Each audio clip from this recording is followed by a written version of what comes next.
Kayseri'den hemşehrimiz Beyefendi Hazretleri Hüsamettin Bey 55 yaşında.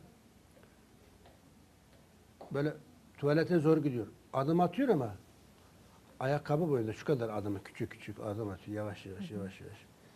Zamanla omurlar iyice daraldığı için, kireçlendiği için yürüyemez hale gelmiş. Ya ameliyat olacak, ameliyatta çözüm değil. Korkuyor. Daha kötü olma ihtimali var. Çünkü kanalın içerisindeki sinirin etrafında kireçlenme olmuş. Oraya müdahale etse, sinirlere dokunsa Allah korusun felç olacak. O risk de var. Ya bana bir çözüm var mı? Dedim ben de bilmiyorum. Deneyeceğiz. Daha önce birkaç defa deneyimiz oldu. Başarılı olduk hamdolsun dedim. Bir deneyelim. Ama sadece omurilik daralması yok bu vatandaşta. Romatizması var, eklem kireçlenmesi var. Biraz kilo problemi var, kolesterolü var. Sorun mu? Yanlış beslenme. Bizim Türk mutfağı maalesef biraz ağır.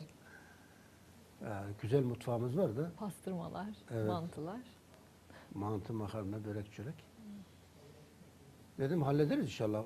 Panik yok.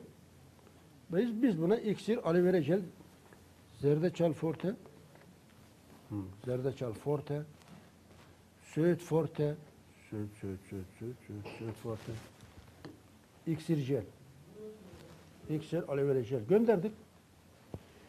Kullanacaksın, bakacağız, göreceğiz. 6 hafta sonra ben aradı. Ya artık rahat rahat yürüyorum, çarşıya çıkabiliyorum. Hamdolsun. Allah senden razı olsun. Dua ediyor. Tamam, Allah razı olsun. Sağ ol. Teşekkür ederim. Yani insanlar telefon edip de arayıp da çok iyiyim artık sağlığıma kavuştum demesi Gurur. her şeye bedel tabii ki. Çok büyük. Bana da mutluluk veriyor. Başarılı olmak. Tabii.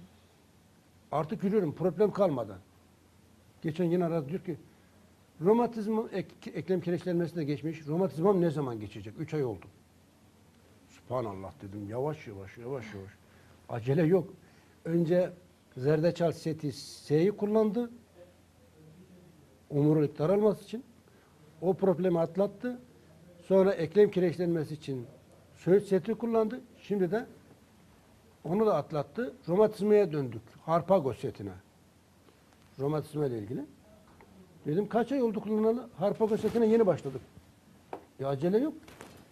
Yani bu hastalık bir günde, 2 günde, 3 günde, 5 günde çıkmıyor ki. Yılların birikimi. Panik olmayacaksın. 1, sağlıklı besleneceksin. 2, sağlıklı beslenirsen, doğru beslenirsen, dikkat edersen hiçbir problem kalmaz.